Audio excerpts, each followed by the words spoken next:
Hi, everyone. This is Hazel, and welcome to the very first episode of my podcast. I have Loki always wanted to create a podcast, so this is very exciting. And I'm sure you all are very excited to know more about the title because it is a little out there. I am not sure if I'm going to change it or not. I feel like I'm just a girl in America, so I can have a quirky, different podcast name, but I could change it later, like maybe down the road as a professional. But welcome to the very first episode of No Stupid Questions. So, the reason this podcast has such a weird title is because I'm a tutor. So, this is something that I always tell my students that there are quote unquote no stupid questions. To be honest, the only stupid question is a question that you never ask. But anyway, the reason that I titled it this is so that this can kind of be like your one-stop shop for all your questions that you have. I'm a big sister in real life. I have two siblings. Both of them are younger than me. So I'm really used to kind of like being a big sister, or as we say today, mothering, if you will, like that, like the energy of like being mother, you know what I mean? But I kind of hope that through this podcast, I can kind of be like your quasi big sister, especially those who are listening who are younger than me.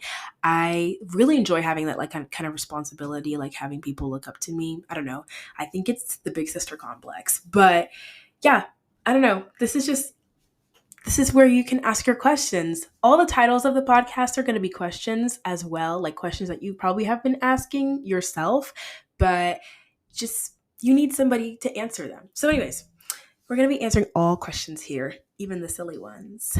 So, first off, a little bit about me. I am a freshman at the University of Georgia. Go Dogs.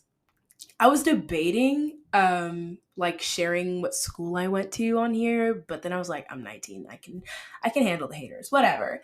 I am recording this on the eve of what was supposed to be our third natty in a row, so I'm definitely a little bit disappointed. But nonetheless, we push forward. Yeah, whatever. We were supposed to have been at the national championships, but yeah, no, I'm not salty whatsoever. I don't even know who's playing in the national championships. So that's how much I've checked out from football at this point. I really am salty. Anyways, I'm studying psychology with a concentration in neuroscience on the pre-med track. So whoop whoop for women in STEM. I know everyone listening to this is gonna be like, she's gonna change it next week. And what if I am? Like everyone wants to be in my business for what? And what if I am? But yeah, for now, I'm studying psychology with a concentration in neuroscience with the intention of becoming an anesthesiologist who subspecializes in neurosurgery cases. So yeah, talking all that, like I'm not gonna be crying in the library later. um, I'm passionate about all things like academia, studying. I love to read. I love to sing. I love to lead worship. I play the piano. I've been playing the piano for like 15 odd years, although I don't really play it right now because I don't have the space for a keyboard in my dorm. But it's definitely something that I want to keep developing and working on like this year. So pray for me, y'all. I'm gonna find the practice rooms in my school. We will find them and we will be pushing piano. Trust. I'm a Christian and college threw things off for me a little bit, but my faith is very important to me. And so once I settle down and find a church family, I cannot wait to be active and serve in my church because that is also very important to me. I also run my own business. I've been tutoring middle school and high school students who are pursuing advanced coursework, mostly math, since 2020. So, yeah, I've had my own business since I was 15, which is cool. Whatever, sounds light. Okay, so that's me, I guess. My business is called Ace Tutoring Solutions, and if you're listening and you're young and you are pursuing advanced coursework like advanced placement, ACT, SAT, or college prep, we do all of those things. So yeah. Okay. So without further ado, let us get into today's topic. So today we're going to be talking about goal setting because we are now in 2024, you know? So new year, new me. Everybody's been saying a lot of that lately. Everyone is creating their cute little vision boards and posting their little TikToks. They're doing their 2024 ins and outs, like 2024 my piece, 2024 my goals, 2024.0 GPA. Everybody's hopping on that trend lately. And it's like that's not bad. I'm not saying that that's bad at all. Because I work at the bank. You know what I mean? It's me. I'm the one posting all of these. But when all the posting is done and you get to go back to your regular life, so to speak, are you actually planning to stay consistent and stick to these goals? I had to come to terms and I had to really think about this. Like, okay, girl, like I'm trying to get into my influencer era, and I know everybody is like, oh my gosh, Hazel, like the influencer era, like this is so cute, et cetera, et cetera. Everybody's probably wondering, like, when did you pick up this little hobby? Like, did this start when you were on vacation? Like, what are you doing? And I'm gonna be honest with you, I want to see how successful this will get.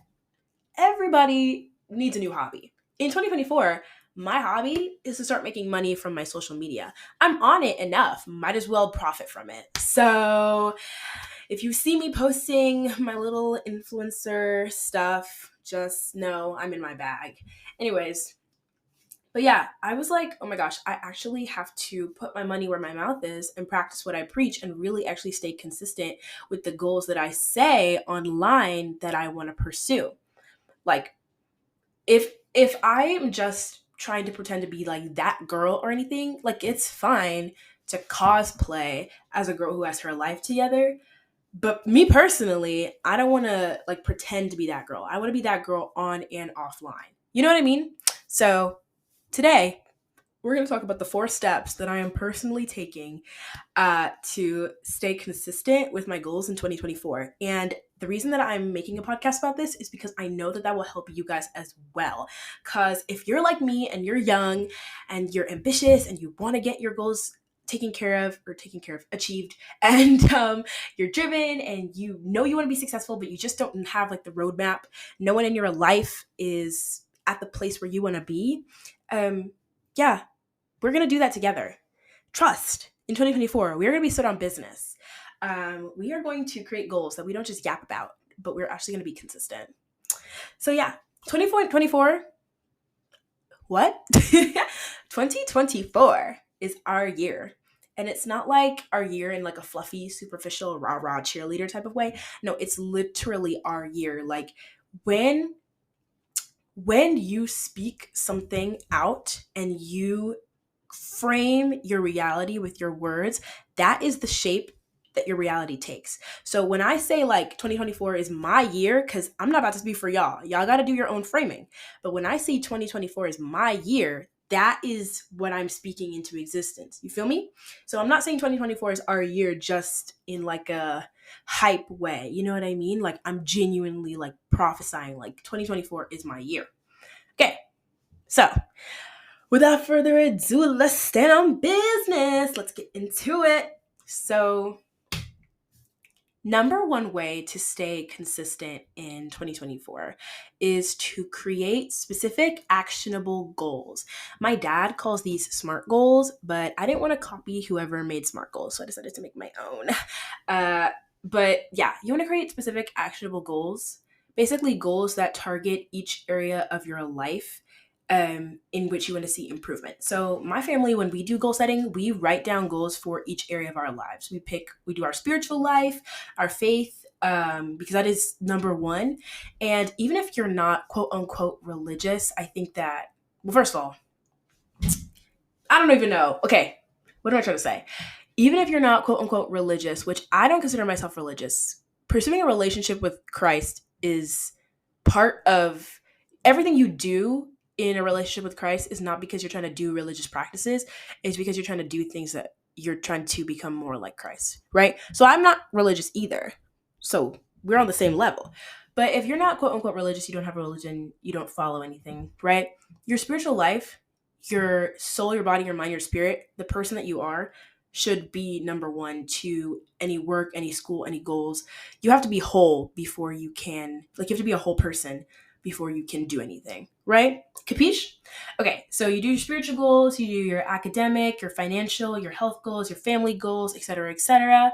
There's priorities and an order to life, and I can talk about that more specifically later, if I decide to make my goal sheet like public. But there's also a specific order that you do the categories in the order of the priorities in your life, because that will show you where your heart is.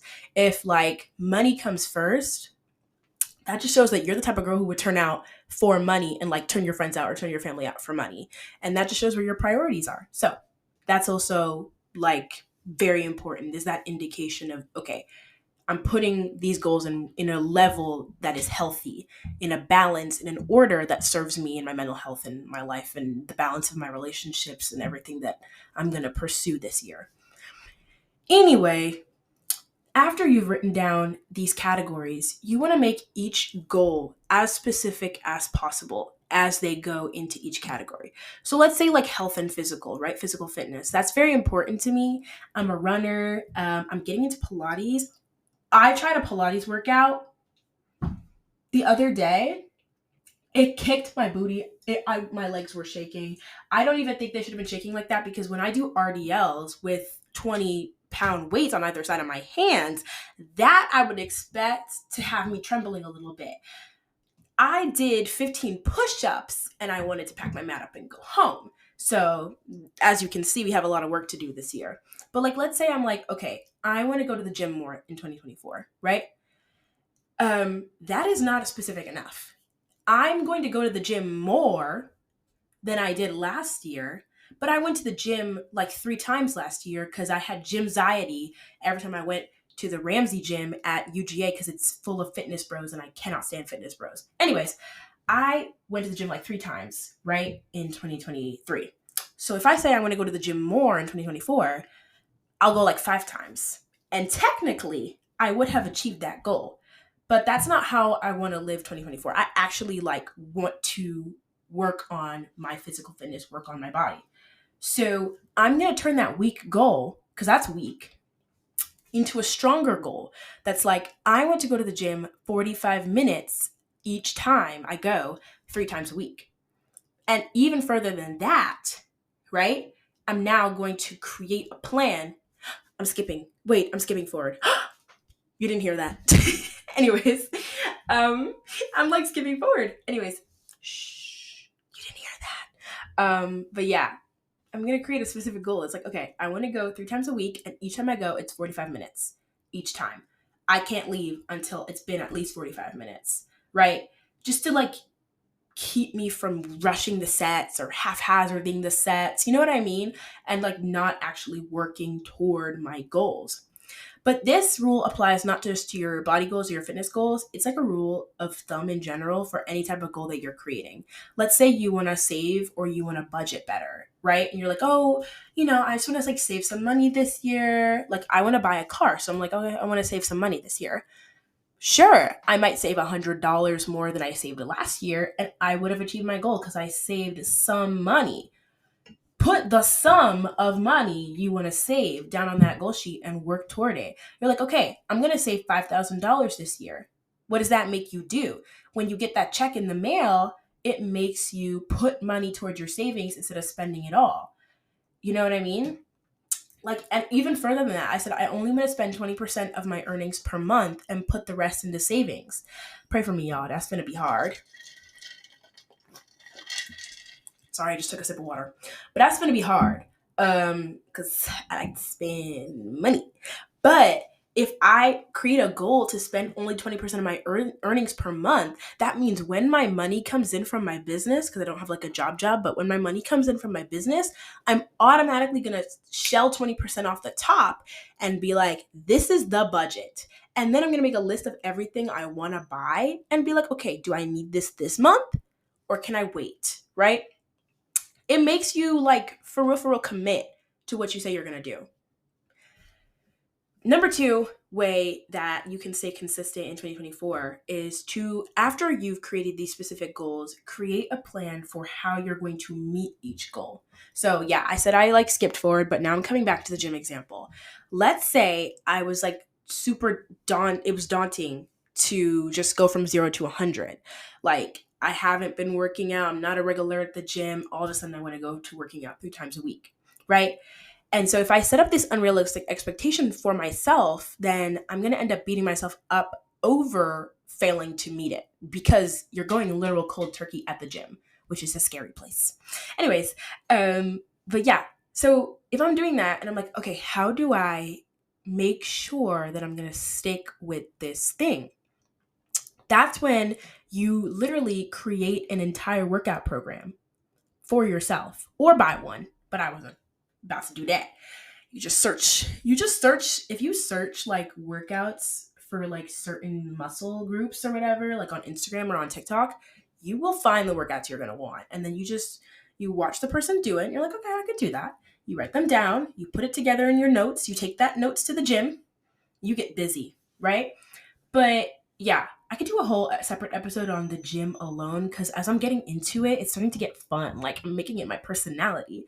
But something that knowing that hold on knowing that like that intimidation and that like not knowing what to do in the gym could kind of become like a barrier for me, creating a plan removes all of that. And same thing like with eating healthy. You know what I mean? Like it might be easier for me to reach for the easier, less healthy foods because I'm like used to doing it. So instead of just allowing myself to do what I'm normally in the habit of doing and then being like, oh, shucks, Hazel, you're not eating healthy, and then beating myself up over it, I'm going to be proactive. I'm going to create a plan to crowd out what I would usually eat with a healthier alternative. I'm going to find meals that are full of protein that will help me build the muscle that I want to build to reflect the work that I'm putting out in the gym. And then look for ways that I can create that kind of meal at the dining hall because I'm not cooking for myself, right? And that's usually a lot of people's excuse, like, oh, I can't eat healthy at the UGA dining hall because it sucks and it's gross, da, da, da. No, by creating a plan and being like, okay, instead of reaching for 2 cookies, I'm going to have 1 cookie. Instead of having a sweet treat every single day, right? Miss Sweet Treat Girlies, I know who you are. Instead of having a sweet treat every single day, I'm going to have a sweet treat 3 times a week and only on the days I've worked out. If I didn't get to the gym today, I can't get a sweet treat. And this isn't me trying to have like promote like diet culture or like EDs or anything. I promise you guys, you can eat whatever you want. But you can also have whatever goals you want. Guys, it's a free country. That's the thing is like when somebody says like, hey, it's probably better to not have 5 sweet treats a week, people go nuts. People go ballistic. They'd be like, oh my God, you're promoting diet culture. How dare you tell people what to eat? That's so like toxic and harmful. No one's saying you can't eat the 5 cookies. We're just saying you shouldn't eat the 5 cookies. And guess what? I am personally going to choose to minimize my quote unquote sweet treat enjoyment. You can eat as many sweet treats as you want, babe. But stack you and me together, put us in the ring, and we will soon see the results. And that's not me being mean. That's me talking science. That consumption of sugar will have results. Even if you're like built really slim like me and you're not going to gain anything, quote unquote, from eating that amount of sugar, you're gonna be more stressed, more tired, easily bloated, your face, acne, rough skin, just little things. Even your nails and hair will deteriorate from that amount of sugar. You're gonna see what you're eating. So yeah, you can do what you want. No one is gonna force you to or not to eat certain foods since everybody wants to protect everybody else today. But you're just going to see the results of what you're doing. So if I want to create a plan to eat healthy, right? Because I'm talking about myself. If I want to create a plan to eat healthy, I'm going to cut out certain stuff. And today I had 2 cookies. So that's 2 of 3.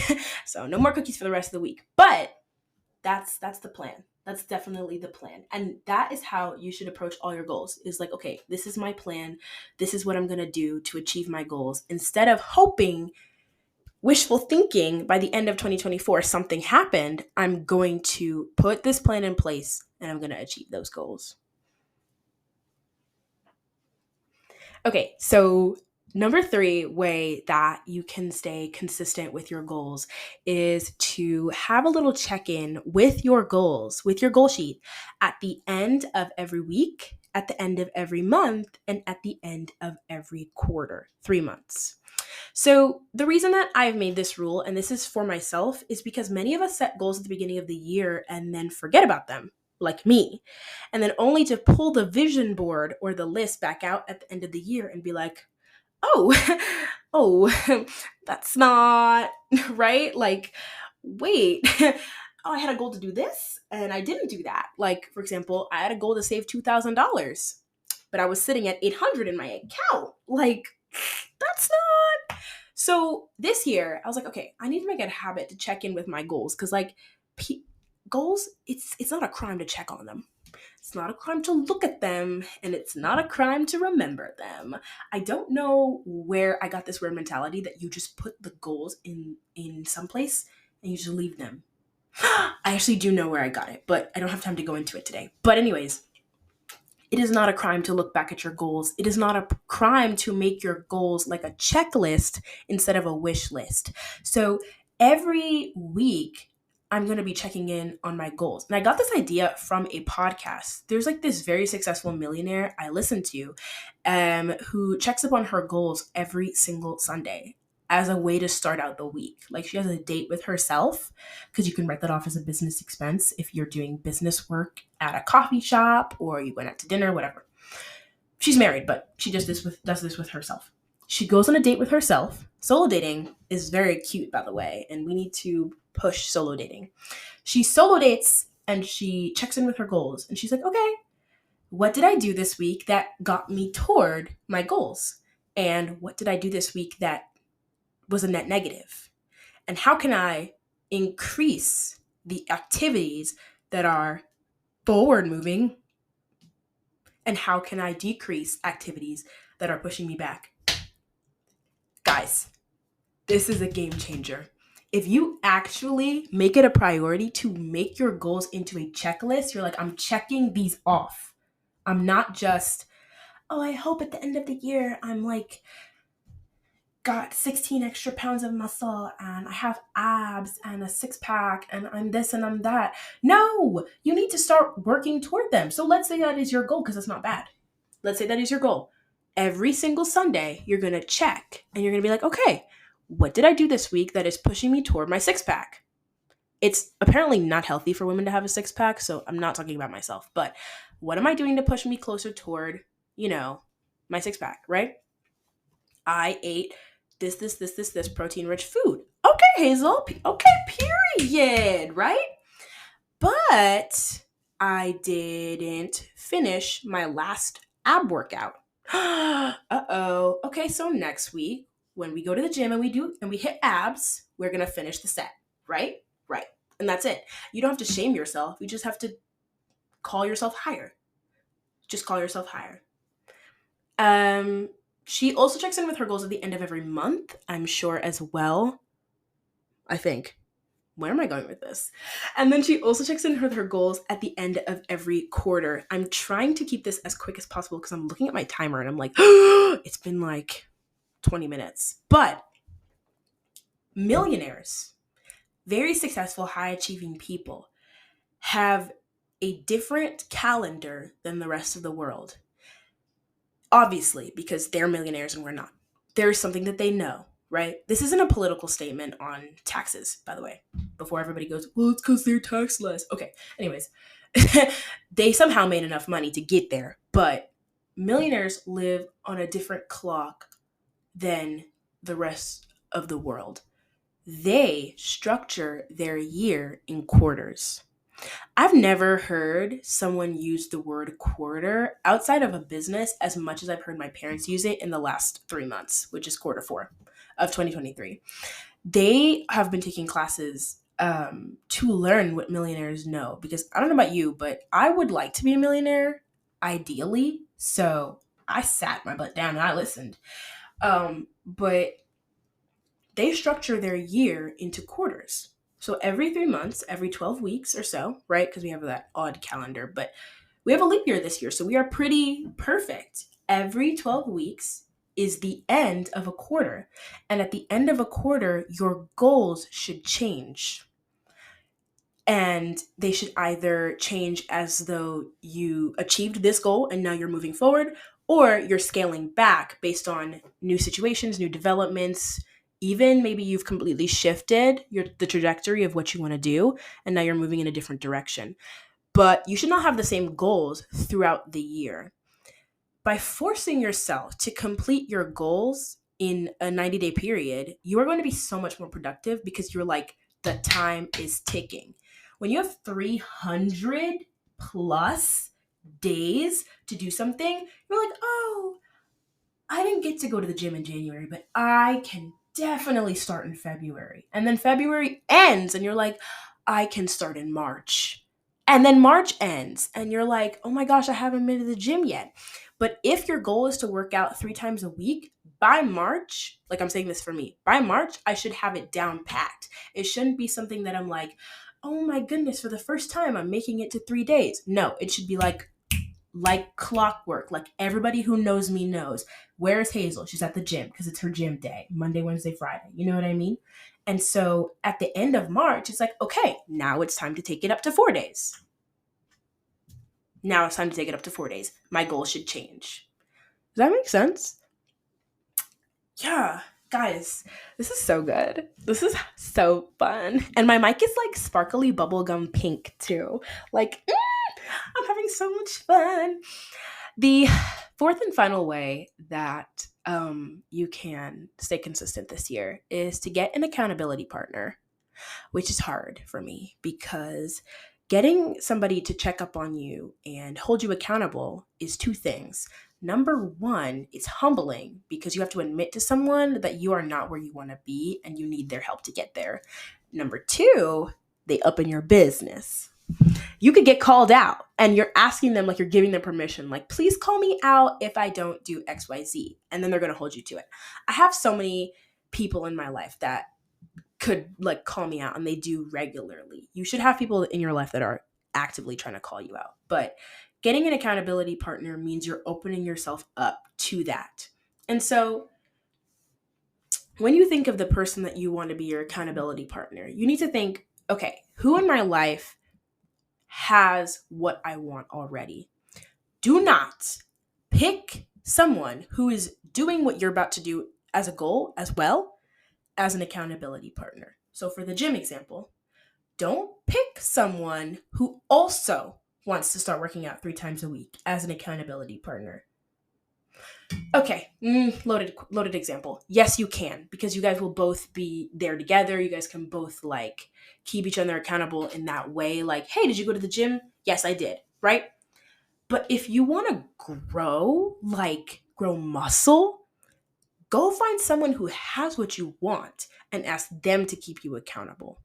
Like, hey, did you do your deadlifts even though you hate them? That's, you know what I mean? Because if you pick someone who's never been to the gym before and you go, I hate deadlifts, I'm not doing them today, then you're like, real. Like, I hate deadlifts too. I never do those. And it's the blind leading the blind. Don't go find a blind person to go help you see better.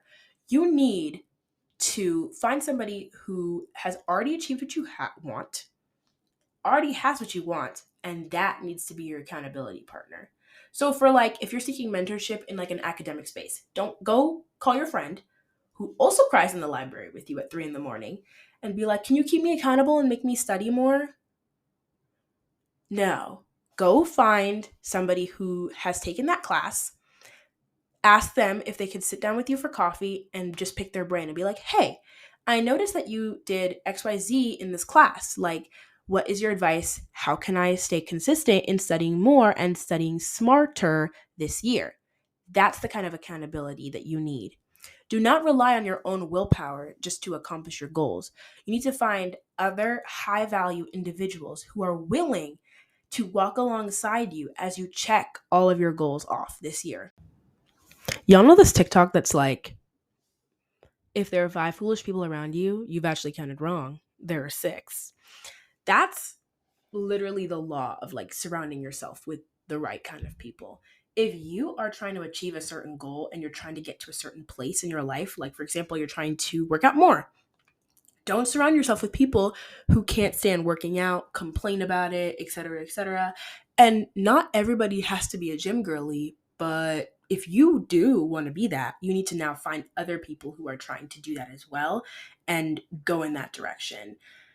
Let's say you're trying to apply for an internship this summer, but your entire circle of friends either doesn't think that's important or just thinks it's too early to worry about that because they're trying to have fun and get down in their freshman year. And if you really, really, really want to apply to an internship this summer, go find other people who are doing that and be like, okay, we are all trying to apply to internships this summer and land one, not just apply, land an internship this summer. I'm applying to be an RA, right? I'm not going to surround myself with people who don't want to be an RA or are moving off campus. Not that I'm not going to be friends with those people, but I'm just not going to surround myself with those people for the purpose of this goal. When I'm thinking about, okay, how am I going to become an RA? How am I going to strategize to pursue that career goal? I'm going to find other RAs and pick their brain and be like, hey, how can I prepare for this interview? What kind of questions can I think about? What should I do? What should I say? You know what I mean? That sort of thing. I'm going to find other RAs to keep me accountable and do that. So those are the 4 ways that I have to stay consistent in 2024. And there are only 4 ways because 2024, you get it? It's kind of like play on words. Anyways, make sure that if you liked this podcast that you follow us on Spotify. And if you loved this podcast, you should share it with a friend or your aunt or your uncle or your grandma, even if she doesn't know how to use technology, because I guarantee you someone in your life could also benefit from hearing these strategies for how to achieve their goals. And it would be cool. I mean, it would be cool if you shared it, not some slight, not really asking, but if you feel called, if you feel just that pull. And yeah, also I was going to say leave a like, but this is not YouTube. I'm used to making YouTube videos. If you came from Instagram or TikTok to find this podcast, go back to that video and comment about how much you love the podcast so that other people who happen to stumble upon my creative genius will also come and listen to the podcast and then share that with your friends as well. Anyways, I love you all and I will see you next week in the next episode. Mwah! Bye, guys.